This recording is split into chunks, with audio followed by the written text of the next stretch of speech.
Now that we've charged up our marker and we've taught the sit command, we're gonna go ahead and teach Maggie the down command. Now she's never done this before.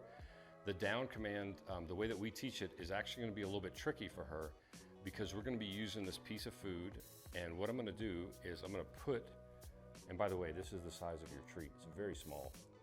We're gonna put the treat in our fingertips. I'm gonna make a circle, and I'm actually gonna put her nose into this circle. And then I'm gonna go down and back at about a 45-degree angle, tucking that under her midline and trying to get her to bow down from the front end. And that's how we're gonna do our down. So I'm gonna do it sideways so you can see it better here. What we mark is when the elbows, yes, right there, touch the ground.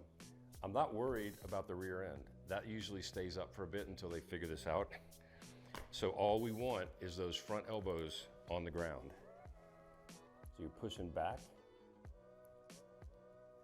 Yes, right there, there we go. And now she dropped down nice and symmetrical. Her hips are dropped right underneath her. She could pop right back up just like she did there. When we do a down from a sitting position, as you'll see here, it's a bit more awkward for the dog. They end up having to kind of flop over on their hips. So watch this. See how she's contorting in this rear end here and having to like readjust, and she's sort of, you can't really see it well because she's kind of turned sideways a little bit. We'd much rather have our down be symmetrical and lined up. So now I'm gonna get her up. Fingers, pushing back. Yes, right there. That's it, perfect. If I wait long enough, and you lead her around with the food when you need to, right? If I wait long enough, yes, the rear end will drop down just like that. And that's what we're looking for in our down. And the reason we want the nice symmetrical down, one is it's just more natural for a dog. They won't sit before they lie down, they'll just lie down. And the other reason is we're also gonna teach a stand command.